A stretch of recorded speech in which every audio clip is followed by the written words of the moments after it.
27 ஆண் ஒரு பெண்ணை வந்து சுட்டு கொண்டிருக்காங்க. மனைவி வந்து அழறாங்க, தயவு செஞ்சு என்னையும் சேர்த்து கொண்டுடு அப்படின்னா, உன்னை கொல்ல மாட்டேன், நீ உயிரோடு இரு, போய் மோடிட்ட சொல்லு அப்படின்னா. எந்த ஒரு மூர்க்கத்தனமான ஒரு அட்டாக். மதம் என்னன்னு சாரி டு சே திஸ் பேண்ட் அவுட் பார்த்துட்டு சுட்டிருக்காங்க. அங்க வந்து மனிதர்கள் வந்து பயோவார் டெஸ்ட்டுக்கு பயன்படுத்தப்படுறாங்க. Baluchistan people went missing. சர்ச்ல இன்டர்நெட்ல போட்டு பாருங்க. இப்ப இந்தியா கண்டிப்பா பாகிஸ்தான் அட்டாக் பண்ண போகுது. அப்போ உங்களை காப்பாத்துறதுக்கு மிலிட்டரியால தான் முடியும் அப்படின்னு ப்ரூவ் பண்றதுக்காக அங்க இருக்கிற ஆர்மி சீஃப் பிளான் பண்ணி பண்ண விஷயம் இது. நம்ம முகுந்த் வரதராஜன் இருக்காருல்ல, அவர் யார அசாசினேட் பண்றதுக்காக தன்னுடைய ஃபர்ஸ்ட் ஆபரேஷன் பண்ணாரோ அதை சேர்ந்தவங்க தான். சோ இதனால பாதிக்கப்பட போறது இஸ்லாமியர்கள் தான். ஆனா அதெல்லாம் இவங்களுக்கு மறக்கடிக்கணும். இந்துக்கள் பாதிக்கப்பட்டுட்டாங்க அப்படிங்கறத வெளில சொல்லக்கூடாதுங்கிறதுக்காக இப்படி ஒரு ஸ்டோரி வைன் பண்றாங்க. சம்மர் ஹாலிடேஸ் வந்தாச்சு, நம்ம ஜிடி ஹாலிடேஸும் வந்தாச்சு. GT holidays, South India's number 1 travel brand. எனக்கு நான் பங்கு போகணுமா, மெயின்டெனன்ஸா, இஎம்ஐயா இல்லை பார்க்கிங் தான் பிரச்சனையா? Bhaskar is always on right track. That is why fast track taxi அப்போ உடனே டவுன்லோட் பண்ணுங்க. இனி வீட்லயே பானிபூரி செய்யலாம் எல்லாரும். ஆச்சி பானிபூரி கிட். பிரதர் வணக்கம். பிரதர் வணக்கம். இந்தியாவிலேயே 5 வருடத்துக்கு பிறகு மிகப்பெரிய ஒரு துயரமான சம்பவம். நேற்று 26 சுற்றுலா பயணிகள் தீவிரவாதிகளால் சுட்டுக் கொல்லப்பட்டிருக்கிறார். இதற்கு இந்தியா பதிலடி கொடுக்க வேண்டும் என பல குரல்கள் வி வாண்ட் ரிவெஞ்ச் அப்படின்ற பல பேர் பேசிக்கிட்டு இருக்கும்போது இந்த துயர சம்பவம் நடந்ததற்கான காரணங்கள் நீங்க என்னவா பாக்குறீங்க? பிரதர், காரணம் ரொம்ப கிளியர். அதாவது நம்ம நாட்டில் வந்து யுத்தம் வேற, ஸ்போர்ட்ஸ் வேற. நான் இதை ஏன் ஸ்போர்ட்ஸ்லேருந்து சொல்றேன்னா, அங்கேருந்தே நமக்கு புத்தியில உரைக்கணுங்கிறதுக்காக சொல்றேன். யுத்தம் வேற, ஸ்போர்ட்ஸ் வேற. நம்ம வந்து பாகிஸ்தானோட ஜெர்சி போட்டு சப்போர்ட் பண்ணணும்னு சொல்றவங்களுக்குலாம் மண்டையில உரைக்கிற மாதிரி சொல்றேன். யுத்தம் வேற, ஸ்போர்ட்ஸ் வேறன்னு ஏன் சொல்றீங்க? ஸ்போர்ட்ஸுங்கிறது என்டர்டைன்மெண்ட். அப்போ யுத்தம் வேற, என்டர்டைன்மெண்ட் வேற தானே. அப்போ ஸ்போர்ட்ஸ்ல மட்டும்தான் அதை பார்க்கணுமா, இல்லை டூரிசம் போனால் அப்பாவிங்க கிட்டேயும் அதை பார்க்கணுமா? ஸோ நீங்கள் வந்து யுத்தம் அப்படிங்கிறத பாகிஸ்தான் வந்து வெறும் நம்ம சோல்ஜர்ஸ் மட்டும் பண்ணாலாச்சும் சரி, அது வந்து ஒரு பார்டர் இஷ்யூ அப்படின்னு நம்ம கொஞ்சம் கடக்க முயற்சி பண்ணலாம். அதுவே தப்பு, பட் ஓகே. பட் இப்போ அப்பாவி மக்கள் 27 ஆண் ஒரு பெண்ணை வந்து சுட்டு கொண்டிருக்காங்க. அதுவும் அதில் வந்து நிறைய பேர் புதிதாக கல்யாணம் ஆன பெண்கள், 6 நாள் மட்டுமே ஆன பெண்லாம் இருக்காங்க. அதில் வந்து ஒரு பெண் வந்து அழறாங்க, 41 வயசு நினைக்கிறேன் இறந்தவர். அவருடைய மனைவி வந்து அழறாங்க, தயவு செஞ்சு என்னையும் சேர்த்து கொண்டுடு அப்படின்னா, உன்னை கொல்ல மாட்டேன், நீ உயிரோடு இரு, உன் கணவனை கொண்டுட்ட, நீ உயிரோடு இரு, போய் மோடிட்ட சொல்லு அப்படின்ட்டு. அப்போ எந்த அளவு ஒரு மூர்க்கத்தனமான ஒரு அட்டாக் இது, எவ்வளவு வெறி பிடிச்ச ஒரு அட்டாக் இது. பப்ளிக் மேல நடத்தப்பட்ட, ஆயுதமற்றவர்கள் நடத்தப்பட்ட ஒரு கோழைத்தனம். இப்படி ஒரு கோழைத்தனத்தை வந்து புரிஞ்சுக்காம அந்த அந்த அதாவது இந்த உன்னை போல் ஒருவன்ல கமலஹாசன் சொல்லுவார்ல, அவர் வந்து நடிகர். பட் நான் வந்து மனசார சொல்றேன், இந்த ஒரு தாக்குதலுக்கு பாதிக்கப்பட்ட அந்த ஒரு 6 நாள்ல தன்னோட கணவரை இழந்த பெண்ணுக்காக நான் அழணும்னா, அந்த பெண் என் கூட பிறந்த சகோதரியா இருக்கணும்னு அவசியம் இல்லை. அந்த வலியை புரிஞ்சுக்கிட்டாலே என்னால் அழ முடியும். தான் கண்ணுக்கு முன்னாடி தான் அப்பா இறக்கிறத பார்க்குற ஒரு குழந்தையோட அழுகை எனக்கு புரியணும் அப்படின்னா, அந்த குழந்தை என்னோட சொந்தக்காரனாக தான் இருந்தால் தான் நான் அழுவேன் அப்படின்னு சொன்னால் அது வந்து மனுஷத்தன்மையற்ற ஒரு செயல். இது வந்து எனக்கு ரொம்ப க்ளோஸாக கனெக்ட் ஆகுது, இன்னுமே கனெக்ட் ஆகுது. ஏன்னா 2 வருஷத்துக்கு முன்னாடி 2023 அதே இடத்துக்கு, இன்னைக்கு வந்து மினி சுவிட்சர்லாந்து, இந்தியா சுவிட்சர்லாந்து சொல்லக்கூடிய அதே இடத்துக்கு, பெஹல்காம்ல இருக்கிற அதே இடத்துக்கு நான் குடும்பத்தோடு போயிருக்கேன். சரிங்களா? அப்போ வந்து பாத்தீங்கன்னா இந்த எலெக்ஷன் நடக்கல, இந்த இவருடைய ஆட்சி வந்து வரல, இப்படி ஒரு திராணியற்ற இந்த ஸ்டேட் கவர்மெண்ட் ஆட்சி அப்ப வரல. அப்போ முழுக்க சென்ட்ரல் கவர்மெண்டோட கண்ட்ரோல்ல இருந்துச்சு. நான் இங்க பாலிடிக்ஸ் பேசுறேன்னு நினைக்கிறவங்க பைத்தியம் முடிச்சுட்டு அப்படியே இருங்க. நான் பாலிடிக்ஸ் மட்டும் பேசல, நான் ரியாலிட்டி பேசுறேன். 2023 அதே பெஹல்காம நான் பார்த்திருக்கேன். இதே மலைக்கு நாங்க போனியில பயணம் செஞ்சோம். என் குழந்தை, என்னுடைய மூத்த குழந்தை வந்து தனியா ஒரு குதிரையில ஒரு போனியில போனா, பின்னாடி நாங்க ஆளுக்கு ஒரு போனியில போனோம். அது எவ்வளவு அழகா பயந்தா, அந்த இடம் எவ்வளவு பியூட்டிஃபுல்லா இருந்துச்சு, நாங்க எவ்வளவு பிக்சர்ஸ் எடுத்தோங்கிறது எனக்கு தெரியும். ஸோ அப்படி சந்தோஷமா இருக்க போன இடத்துல வந்து இப்படி ஒரு தாக்குதலை, கோழைத்தனமான தாக்குதலை, அதுவும் மிலிட்டரி கண்ட்ரோல்ல இல்லாம லோக்கல் போலீஸ் கண்ட்ரோல்ல இருக்கக்கூடிய அந்த ஏரியால இப்படி ஒரு தாக்குதல் நடத்திருக்காங்கன்றதுக்கு அப்புறம், இதுக்கப்புறமும் பாகிஸ்தானுக்கு வந்து நம்ம வந்து வார் வேற, நட்பு வேற அப்படின்னு நம்ம நினைச்சோம் அப்படின்னா, அது வந்து ஒரு அவங்கள விடுங்க, அவங்களுக்கு மனுஷத்தன்மை இல்லைன்றது தெரியும், நமக்கு மனுஷத்தன்மை இல்லை அப்படிங்கிறது தான் ஒரு பெயின்ஃபுல் விஷயம். இப்ப நான் காரணத்துக்கு வரேன். நான் கொஞ்சம் எமோஷனல் ஆயிட்டேன், பட் ஸ்டில் இப்ப நான் காரணத்துக்கு வரேன். இது நடத்தப்பட்டதுக்கான காரணம் வந்து பாகிஸ்தான் அவங்க நாட்டுல இருக்கக்கூடிய நிலையற்ற தன்மை. புரியுதா உங்களுக்கு? அங்க வந்து மிலிட்டரி ரூல் தான் நடந்துட்டு இருக்கு, டெமோக்ரஸி எல்லாம் கிடையாது, நல்லா தெரிஞ்சுக்கோங்க. அந்த மிலிட்டரி ரூலை வந்து நிறைய மக்கள் எதிர்க்க ஆரம்பிச்சிருக்காங்க. சிந்து நதிக்கரையோரம், சிந்துன்னு சொல்லக்கூடிய ஒரு இடத்துல ஏகப்பட்ட பிரச்சனை இருக்கு. பலுச்சிஸ்தான்ல 18 மாவட்டங்கள் வந்து அவங்களுடைய கண்ட்ரோல்லயே இல்லை. அதாவது மிலிட்டரியை மீறி அங்க இருக்கக்கூடிய உண்மையான போராளிகள், இங்க இருக்க மாதிரி எல்லா வசதியும் அனுபவிச்சுக்கிட்டு நான் போராளின்னு இந்த திருமுருகன் காந்தி வளருவார் பாருங்க, அப்படி கிடையாது. அங்க வந்து மனிதர்கள் வந்து பயோவார் டெஸ்டுக்கு பயன்படுத்தப்படுறாங்க பலுச்சிஸ்தான்ல ரொம்ப வருஷமா. சைனாவோட பயோவாருக்கான அந்த மெடிசின் டெஸ்டுக்கு பயன்படுத்தப்படுறாங்க. அதை எதிர்த்து நிறைய பேர் காணாம போயிருக்காங்க. Baluchistan people went missing. சர்ச்ல இன்டர்நெட்ல போட்டு பாருங்க, கொஞ்சம் படிங்க. இதெல்லாம் சும்மா இந்த வாட்ஸ்அப், அதுக்கப்புறம் இந்த நடிகர்கள் இதை பத்தி மட்டும் ஃபாலோ பண்ணாம கொஞ்சம் படிங்க. ஸோ அதை எதிர்த்து மக்கள்லாம் போராட ஆரம்பிச்சிருக்காங்க. நம்ம வந்து 600 நாட்களா இங்க பெட்ரோல் பிரைஸ் ஏறவே இல்லை. ஆனா பாகிஸ்தான்ல பெட்ரோலோட விலை 260 ரூபா. அது மட்டும் இல்லாம அப்பவுமே 2 லிட்டர் தான் ஒரு காருக்கு போடுவோம், ஒரு நாளைக்கு 2 லிட்டர் தான் ஒரு காருக்கு போடுவோம், நீ வந்துட்டு போறதுக்கே சரியாது, அப்படியெல்லாம் இருக்காங்க. சோ இதை எதிர்த்து பயங்கரமான ஒரு ஒரு உண்மையான புரட்சியும் ஒரு உண்மையான போராளித்துவமும் அங்க வந்து ஆரம்பிச்சிருக்கு. சரிங்களா? கைபர் கெனால் பக்கத்துல, கைபர் கெனால் வேலிக்கு அருகேல, சிந்துல, பலுச்சிஸ்தான்ல அதை திசை திருப்பறதுக்காக, அது மட்டும் இல்லாம காஷ்மீர்ல கடந்த சில வருடங்களா தீவிரவாதம் நல்ல கட்டுக்குள்ள வந்து 2019 370 வேவ் ஆஃப்ல இருந்து நல்ல கட்டுக்குள்ள வந்து அங்க சூப்பரா டூரிசம் வளர்ந்துகிட்டு இருக்கு. 2023ல காஷ்மீரை விசிட் பண்ணவங்களோட எண்ணிக்கை 2,18,00,000க்கும் மேல. 2024 2,32,00,000க்கும் மேல. அதுக்கு முன்னாடி டோட்டலாவே 34 லட்சம் தான். சரிங்களா? உங்களுக்கு அதுக்கு முன்னாடி வருடங்களெல்லாம் ஒரு வருடம் ஃபுல்லாவே 34 லட்சங்கிறது ஹையஸ்ட் நம்பர். ஆனா அவ்வளவு சூப்பரா டூரிசம் டெவலப் ஆகி, என்கிட்ட ஒரு அம்மா சொன்னாங்க, அங்க வந்து இந்த சப்பாத்திலேயே வெஜிடேரியன் ஐட்டம்ஸே அங்க நிறைய சூப்பரா கிடைக்கும். அதுல வந்து அதை வாங்கும்போது அந்த அம்மாட்ட நான் பேசுறேன், எனக்கு தெரிஞ்ச அரைக்குறை ஹிந்தியில நான் பேசுறேன். அவங்க சொல்றாங்க, என் பிள்ளைங்க எல்லாம் 6 மாசம் கர்ஃபியூல இருக்குங்க. நல்லா கேட்டுக்கங்க, இதுலதான் காரணமே இருக்கு. 6 மாசம் என் குழந்தைங்க எல்லாம் கர்ஃபியூல இருக்கும். அதாவது இந்த லாக்டவுன் இருக்கு தெரியுமா, நம்ம வந்து 1 வருஷம் கொரோனாக்காக வச்சதே நமக்கு உயிர் போயிடுச்சு. எவ்ரி இயர் 6 மாசம் வந்து இந்த ஊரடங்கு உத்தரவுனால வீட்டுக்குள்ளேயே இருப்பாங்களாம், பசங்க படிக்கவே மாட்டாங்களாம்.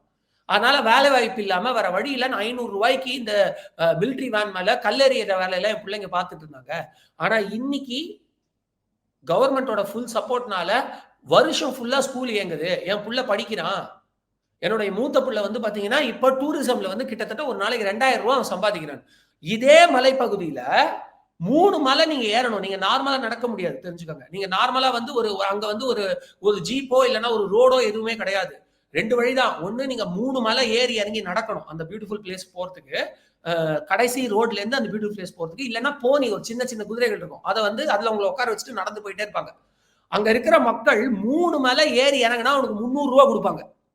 போயிட்டு வர டூரிஸ்ட் மனசார அவங்க ஒரு 100 ரூபாய் எல்லாம் கொடுப்பாங்க. சரிங்களா? சோ அந்த காசுக்கு ஒரு நாளைக்கு 4 தடவை போயிட்டு வருவாங்க, 1200 ரூபாய். நான் வந்து அதுவே எனக்கு ஒரு மாதிரி ஆயிடுச்சுப்பா, இவ்வளவு தூரம் போயிட்டு வர 300 ரூபா. நீங்க வேற சார், எங்களுக்குலாம் 1500 ரூபாய் பெரிய பணம் சார். ஒரு நாளைக்கு 1500 ரூபாய் சம்பாதிச்சா நான் வந்து 28 நாளைக்கு எவ்வளவு சம்பாதிப்பேன் பாருங்க, என் குடும்பம் சந்தோஷமா இருக்குன்னு அந்த குதிரையில போன பையன் என்கிட்ட சொன்னது. சரிங்களா? அப்படி இருந்து அவங்க எல்லாம் தீவிரவாதத்தை மறந்துடக்கூடாதுங்கிறதுக்காக ரெண்டு காசு. ஒண்ணு, பாகிஸ்தான்ல இப்ப வந்து இந்த லோக்கல் பிரச்சனைகள், அங்க இருக்கிற விலைவாசி, பிச்சை எடுக்கிற நிலைமையெல்லாம் மறந்துட்டு இப்ப இந்தியா கண்டிப்பா பாகிஸ்தான் அட்டாக் பண்ண போகுது. அப்போ உங்களை காப்பாத்துறதுக்கு மிலிட்டரியால தான் முடியும் அப்படின்னு ப்ரூவ் பண்றதுக்காக அங்க இருக்கிற ஆர்மி சீஃப் பிளான் பண்ண விஷயம் இது. இன்னொன்னு, இந்தியாவோட வர்த்தக ரீதியான வளர்ச்சி. இப்பதான் ட்ரெயின் விட்டுருக்கோம் அந்த இடத்துல, வேர்ல்டு ஹையஸ்ட் ரேஞ்சில் இருக்கக்கூடிய பிரிட்ஜ், அதுல ட்ரெயின் விட்டுருக்கோம். அதையும் பிரேக் பண்ணணுங்கிறதுக்காக செய்யப்பட்ட முழு நேர சதி. நிறைய பேர் அர்த்தமே இல்லாம இது வந்து பிஜேபி வந்து அவங்களுடைய ஓட் பேங்காக பண்ணிருக்காங்க, லூசுத்தனமா வளரிக்கிட்டு இருக்காங்க. தயவு செஞ்சு இந்த இடத்துல கட்சியை இழுக்காதீங்க. ஏன்னா இதை செஞ்சது வந்து பாத்தீங்கன்னா தி ரெசிஸ்டன்ட் ஃப்ரண்ட் அப்படின்னு சொல்லக்கூடிய லக்ஷரி தொய்பாவுடைய அமைப்பு. லக்ஷரி தொய்பா யார் தெரியுமா? நம்ம அமரன் படம் பார்த்தோம்ல, நம்ம முகுந்த் வரதராஜன் இருக்காருல்ல, அவர் யார அசாசினேட் பண்றதுக்காக தன்னுடைய ஃபர்ஸ்ட் ஆபரேஷன் பண்ணாரோ அதை சேர்ந்தவங்க தான் லக்ஷரி தொய்பா. அவங்க தான் நம்ம பார்லிமெண்ட் அட்டாக்கும் பண்ணாங்க, நம்ம தாஜ் அட்டாக்லயே அவங்களோட பிரெயின் தான் இருந்துச்சு, பிளைட் கடத்தல் நடந்துச்சுல அதுலயே அவங்க பிரெயின் தான் இருந்துச்சு. அந்த அமைப்பு தான் இன்னி வரைக்கும் செஞ்சுட்டு இருக்காங்க. அப்ப அவங்க பிஜேபிக்கு எவ்வளவு கூட்டுனா அதை வச்சு அவங்க பாகிஸ்தான் கால்குலேட் பிடிச்சிருக்கலாமே. சோ அர்த்தம் இல்லாம வளராம உண்மையை தெரிஞ்சுக்கங்க. பாகிஸ்தான் அவங்க நாட்டுல இருக்கிற சிரமத்த தன்மையை டைவர்ட் பண்றதுக்காகவும் இந்தியாவோட வளர்ச்சியை தடுக்கணும் அப்படின்னு நினைக்கக்கூடிய நிறைய அமைப்புகள் கிட்ட இருந்து, நிறைய இவங்க கிட்ட இருந்து, என்ன சொல்றது, அது வந்து சீக்ரெட் சொசைட்டியா இருக்கலாம், இல்ல சைனாவா இருக்கலாம், இந்த மாதிரி நிறைய இந்தியாவின் வளர்ச்சி பிடிக்காதவங்க கிட்ட இருந்து காசு வரதுனாலையும் இந்த தீவிரவாத ஆக்டிவிட்டியை பண்ணியிருக்காங்க. நல்லா தெரிஞ்சுக்காங்க. தீவிரவாதிக்கு மதம் இல்லைன்னா சொல்லாதீங்க. மதம் என்னன்னு, sorry to say this, pant அவுத்து பார்த்துட்டு சுட்டிருக்காங்க. சோ இது முழுக்க முழுக்க இந்தியாவோட வளர்ச்சியை தடுக்கிறதுக்காகவும் பாகிஸ்தான்ல இருக்கிற உள்நாட்டு பிரச்சனையை தீர்க்கறதுக்கு டைவர்ட் பண்றதுக்காகவும் ஒரு யுத்தம் வந்தா இந்தியாவோட வளர்ச்சி இன்னுமே கொஞ்சம் குறைபடும் அப்படிங்கிறதுக்காகவும் செஞ்ச அட்டாக். ஓகே, இந்த கொஸ்டின் தான், இந்துவா இல்ல முஸ்லீமா என கேட்டு சுட்டார்கள் என்ற ஒரு இது இருக்கும்போது, அங்க முஸ்லீம் ஒருத்தவர் உயிரை பணையம் வைத்து அவரும் இறந்து விட்டுருக்காரு அப்படின்ற போது, இந்த செய்தி வந்து இங்க இந்தியா மக்களோட ஒரு தாக்கத்தை ஏற்படுத்துமா? இங்க முஸ்லீம்களுக்கு அந்த ஒரு பிரச்சனை இங்க எழுந்திருக்குல்ல இப்ப இன்னைக்கு குறிப்பாக. ஃபர்ஸ்ட் ஒரு விஷயம் நம்ம புரிஞ்சுக்கணும், அங்க 28 பேர் இறந்திருக்காங்க, 27 ஆண் ஒரு பெண் இறந்திருக்காங்க. உங்க மதம் என்னன்னு கேட்டுட்டு பாகிஸ்தான்ல சொல்லக்கூடிய அந்த அந்த வந்து ஒரு இஸ்லாமிய ஃப்ரேஸ் அதை சொல்லி அதை சரியா சொல்லலைன்னா சுட்டிருக்காங்க. அதுக்கும் மேல டவுட் இருக்கும் பொழுது அவங்களுடைய ஆடையை கழட்ட சொல்லி பார்த்து சுட்டிருக்காங்க. இத்தனை கொடூரம் நடக்கும்போது அங்க ஒரு முஸ்லீம் காப்பாத்தி உயிரை விட்டுருக்காருன்றதுக்கான அபிஷியல் ரெக்கார்டு எதுவுமே இல்ல. ஆனா அந்த இடத்துல கூட இவங்க நல்லவங்கன்னு புகுத்த ட்ரை பண்றாங்க பாத்தீங்களா, அதுதான் எனக்கு பிடிக்கல.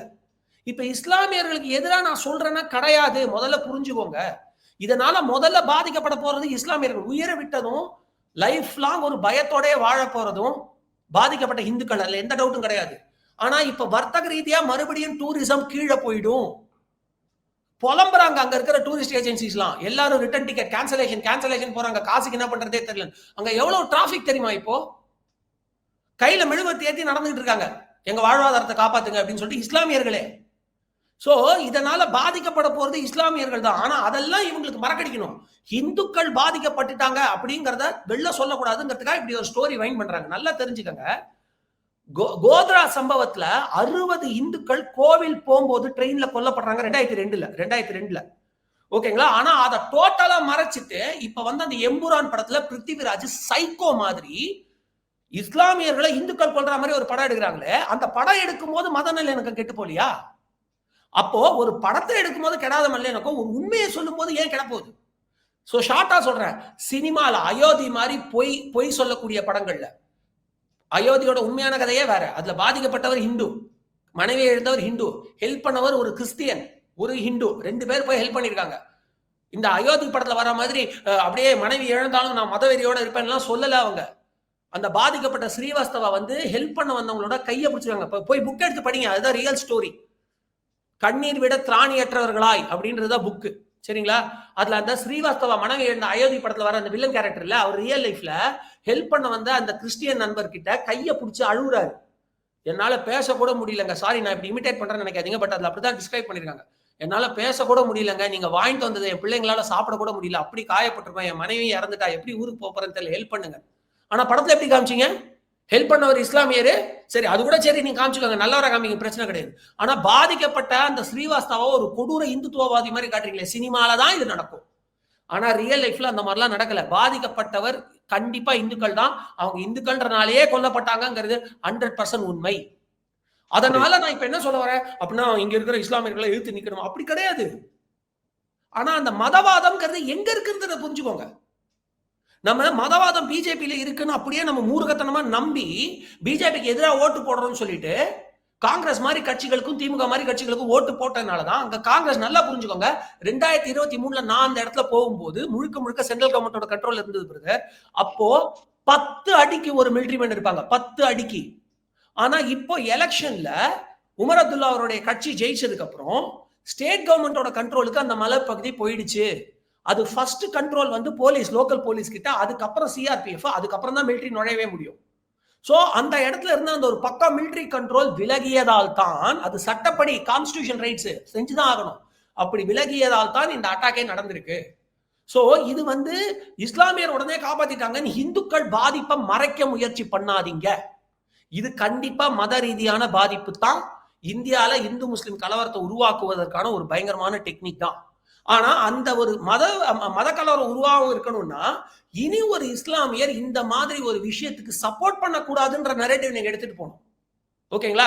ஏன்னா அங்க இருக்கிற லோக்கல் இஸ்லாமியரோட சப்போர்ட் இல்லாம இவ்வளவு ஆயுதத்தை எடுத்துட்டு அந்த மலைக்கு போயிருக்க முடியாது.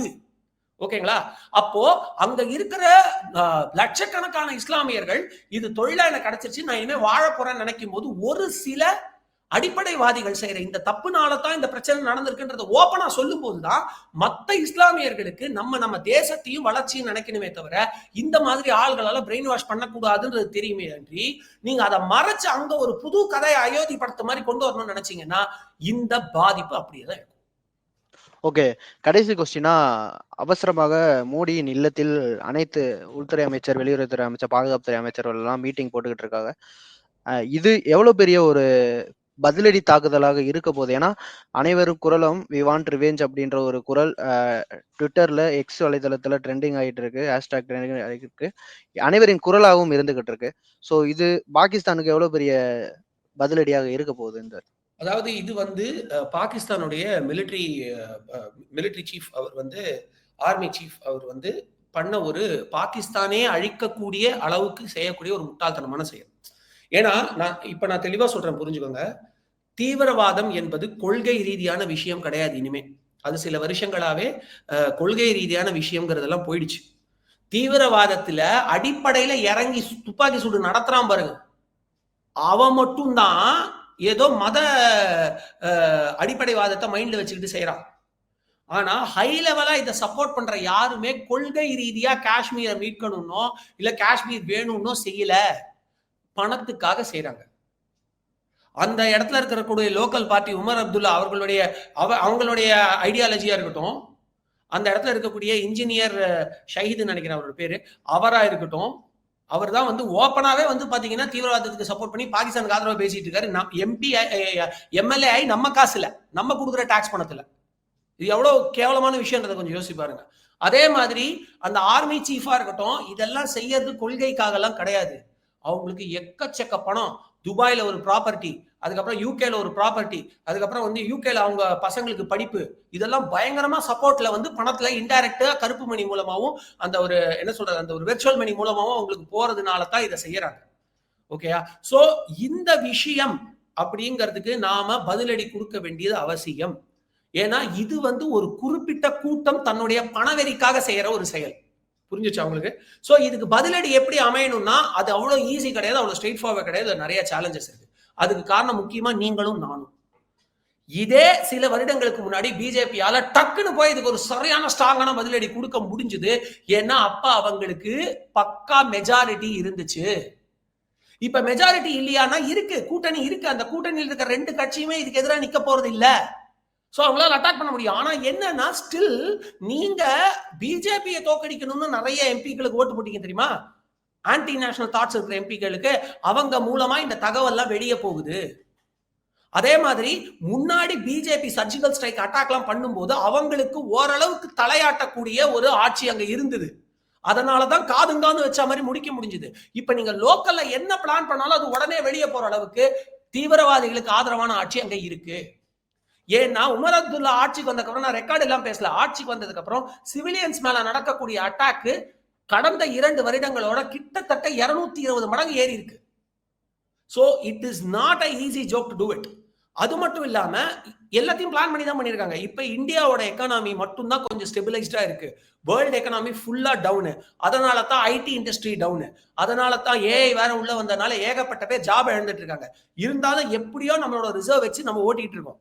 நம்மளுடைய அறிவு அப்படிங்கிற ஒரு காரணத்தினால இன்னமும் மற்ற கண்ட்ரிஸ் மாதிரி கனடா மாதிரியோ யூகே மாதிரியோ ஜெர்மனி மாதிரியோ கீழே விழாம இன்னும் நம்ம ஸ்டெபிலைஸ்டா போய்கிட்டு இருக்கோம். சவுத் கொரியா முதற்கொண்டு இம்பாக்ட் ஆயிருக்கு, ஆனா நாம இம்பாக்ட் ஆகல. கனடா இம்பாக்ட் ஆயிருக்கு, நம்ம இம்பாக்ட் ஆகல. ஆனா இப்போ ஒரு யுத்தம்னு போனா கண்டிப்பா இதுல ஒரு இம்பாக்ட் இருக்கும் அப்படிங்கறத தெரிஞ்சுக்கிட்டு தான் அவங்க அடிச்சிருக்காங்க. பட் இது எல்லாமே கான்ஸ், நமக்கு இருக்கக்கூடிய பிரச்சனைகள். பட் இதுக்காக நம்ம அட்டாக் பண்ணாம இருக்க முடியாது. ஏன்னா ஒரு தடவை அட்டாக் பண்ணி சுயலாபத்துக்காகவும் சொந்த பணத்துக்காகவும் இப்படி பண்ணா தனக்கு தான் இம்பாக்ட் வருதுங்கிறத புரிய வச்சாலே ஒழிய இது நடக்காது. மேஜர் மதன்குமார் அவர்கள் ஒரு வீடியோல கூட சொல்லியிருக்காரு, இதுக்கப்புறமும் நீங்க காஷ்மீர்ல போய் அங்க இருக்கிற மிலிட்டரி சோல்ஜர்ஸ் எல்லாம் என்ன பண்றாங்க, அவங்க ஏதாவது செய்ய வேண்டியதானே எதிர்பார்க்கறது அர்த்தமற்றத்தனம். அவ்வளவு பெரிய நிலப்பரப்புல அத்தனை காடுகள் இருக்கக்கூடிய இடத்துல, அதுவும் ஸ்டேட் கவர்மெண்ட் பவர்ல இருக்கும்போது நீங்க ஒரு லெவலுக்கு மேல அங்க வந்து கண்ட்ரோல் செலுத்த முடியாது. பார்டர்ஸ்ல தான் செலுத்த முடியாது. This is not border. Try to understand. ஓகேங்களா? சோ இப்ப பாயிண்ட் என்ன அப்படின்னா, இந்த லக்ஷரி தொய்பா அமைப்பையே வேறு இருக்கணும். அதுக்காக தேவைப்பட்டா அதுக்கு சப்போர்ட் பண்ணக்கூடிய பாகிஸ்தான் மிலிட்டரியும் அட்டாக் பண்ண இந்தியன் கவர்மெண்ட் தயாரா இருக்கும். நீங்க சொல்ற அந்த மீட்டிங் பிரதமர் அவர்களுடைய வீட்டில் நடக்கிறது செக்யூரிட்டி கவுன்சிலோட ஹையஸ்ட் கவுன்சிலோட meeting. So they will definitely come up with plan. இந்த முறை வந்து பாத்தீங்கன்னா யூஎஸ் நம்ம பக்கம் இருக்கு, ரஷ்யா நம்ம பக்கம் இருக்கு, இஸ்ரேல் நம்ம பக்கம் இருக்கு. முக்கியமா இஸ்ரேலோட டெக்னாலஜிஸ் நமக்கு கண்டிப்பா அவங்க ஹெல்ப் பண்ணுவாங்க இன்னும் பெட்டரா. நம்மளோட டெக்னாலஜி சூப்பரா இருக்கு. 6 நாளைக்கு முன்னாடி தான் நம்ம பிரம்மோஸ் சோதனை அங்க பண்ணோம், ஞாபகம் வச்சுக்கோங்க. ஸோ நாம எல்லாத்துக்கும் தயாரா இருக்கோம். என்ன கொஞ்சம் எக்கனாமிக் இம்பாக்ட் இருக்கும், அதுக்கு தான் நான் உங்ககிட்ட இவ்வளவு எக்ஸ்பிளைன் பண்ணி சொல்றேன். அதுக்காக நம்ம 27 உயிர்கள், ஒரு பெண் உட்பட 28 உயிர், 16ஆம் தேதி கல்யாணம் இருக்கு. அதுவும் இந்த அட்டாக் இன்னொரு டீடைல் சொல்றேன், தயவு செஞ்சு பொறுமையா கேளுங்க. இது கரெக்டா பிளான் பண்ணி பண்ணப்பட்ட அட்டாக். ஏன்னா இறந்தவங்க எல்லாம் எல்லாருமே இயல்பான மனிதர்கள் கிடையாது. அங்க ஐபி இன்டெலிஜென்ஸ் பீரோ, ஆந்திரா மற்றும் கர்நாடகாவை சேர்ந்த இன்டெலிஜென்ஸ் பீரோவை சேர்ந்த ஒரு 6-7 பேர் அவங்க குடும்பத்தோட அங்க போயிருக்காங்க. ஏன்னா அதை சேர்ந்த ஒருத்தருக்கு தான் இப்ப கல்யாணம் நடந்திருக்கு, சரிங்களா? சோ அவர்ல ஒருத்தர் இறந்திருக்காரு, நேவியை சேர்ந்த ஒருத்தர் இறந்திருக்காரு. சோ இது பக்காவா பிளான் பண்ணி செய்யப்பட்ட ஒரு அட்டாக். இதுக்கு நம்ம கவர்மெண்ட் பதிலடி கொடுக்கணும். இதுக்கு நிறைய வழிகள் இருக்கு. ஒண்ணு, நீங்க வந்து இதுக்கு சப்போர்ட் பண்ணக்கூடிய ஆர்மி ஹெட்ஸ், நான் சொல்றது தீவிரவாதிகளை மட்டும் இனிமே அடிச்சு பிரயோஜனம் கிடையாது, சர்ஜிக்கல் ஸ்ட்ரைக் மாதிரி. இதுக்கு சப்போர்ட் பண்ணக்கூடிய ஆர்மி ஹெட்ஸையே நீங்க ஏவுகணை மூலமா அவங்க நாட்டுக்குள்ளே அட்டாக் பண்ண முடியும். அவங்களுடைய ஆர்மி பேசஸ் எதெல்லாம் இதுக்கு சப்போர்ட் பண்ணணும் அவங்கள காலி பண்ணணும். லக்ஷரி தைபாவோட பேசஸ் எதெல்லாம் எங்கெங்கெல்லாம் இருக்கோ பிஓகேல அதை காலி பண்ணணும். அதே மாதிரி தேவைப்பட்டா நம்ம நேவி ஃபோர்ஸை யூஸ் பண்ணி கராச்சியோட அந்த ஒரு போக்குவரத்தையே நம்ம பிளாக் பண்ணி அங்க இந்த அட்டாக் பண்ணணும். பொதுமக்களுக்கு முடிஞ்ச வரைக்கும் தீங்கோ கேடோ இல்லாம நாம இதை செய்யணும், இஸ்ரேல் பண்ண மாதிரி. ஆனா இஸ்ரேல்ல இதே மாதிரி அப்பாவி மக்கள் அவங்களுடைய ஒரு ஃபங்க்ஷன் அன்னைக்கு அட்டாக் செய்யப்பட்டு 5000 ஏவுகணைகளால தாக்கப்பட்டு அப்பாவி மக்கள் இறந்தாங்க. அதுக்கு இஸ்ரேல் திருப்பி அடிச்சப்போ நம்ம எல்லாரும் ஐயோ பாலஸ்தீனோ, அப்ப இஸ்ரேல் மக்கள் இறந்து போனப்ப எவனும் பேசலையே. அதே மாதிரி இப்பவும் கதல்கள் வரணும். பாகிஸ்தான் பொதுமக்கள் நம்மளுக்கு எதிரி கிடையாது. இருந்தாலும் நம்ம பொதுமக்கள் மேல கை வச்சா நாம பார்த்துக்கிட்டு ஐயோ பரவாயில்லைங்கன்னு விட முடியாது. தேவைப்பட்டால் பாகிஸ்தான் உள்ள இறங்கி கூட அடிக்கணும். அவங்களுடைய மிலிட்டரி ஆர்மி சீஃப் மர்ம நபர்களால் சீக்கிரமே அவருக்கு ஒரு டெர்மினேஷன் வரும். இதை பண்ணா மட்டும்தான் இந்த பிரச்சனை ரிப்பீட் ஆகாம இருக்கும். அது மட்டும் இல்லாம உங்களுக்கு வந்து இந்த கரெக்டா சொன்னோம் அப்படின்னா எனக்கு அந்த பவுண்டரிஸ் ஆக்சுவலா கொஞ்சம் கரெக்டா ஞாபகம் வர மாட்டேங்குது. கிட்டத்தட்ட குஜராத் பார்டர்ல இருந்து அதே மாதிரி பஞ்சாப் பார்டர்ல இருந்து ஒரு பெரிய பவுண்டரி கனெக்டிவிட்டி நமக்கு இருக்கு. நம்மளுடைய மிலிட்டரி பேஸ் வந்து அங்க ரொம்ப ஸ்ட்ராங்கா இருக்கு பாகிஸ்தானோட. அந்த ஏரியாக்களை பயன்படுத்தி ஒரு 2 நைட்டு 3 நைட்டு ஒரு பக்கா அட்டாக் ஒன்று பண்ணோம் அப்படின்னா பாகிஸ்தானால அந்த அட்டாக்ல இருந்து எந்திருவதுக்கே 6 வருஷம் ஆகும். ஆனா இது எல்லாமே பாத்தீங்கன்னா ஒரு இன்டர்நேஷனல் டென்ஷன் உருவாக்கும். நமக்கு எக்கனாமிக் டவுன்ஃபால் இருக்கும், தயாராகுங்க மக்களே. ஒரு எக்கனாமிக் டவுன்ஃபாலுக்காக நம்ம பயந்துக்கிட்டு 27 உயிர்களை ஈஸியா காத்துல பறக்க விட்டுற முடியாது. So that will happen, that has to happen. அதை வச்சு பாகிஸ்தான் ஒரு 5-6 வருஷம் எழுந்திருக்க முடியாத அளவுக்கு அடிச்சா மட்டும்தான் காசுக்காக இப்படி செய்யறதை நிறுத்துவாங்க. Last but not least, act 316 I have to see the law number again. எனக்கு என்ன ரொம்ப எமோஷனலா பிரேக் ஆனதுனால லா நம்பர்ல கரெக்டா ஞாபகம் வச்சுக்க முடியல.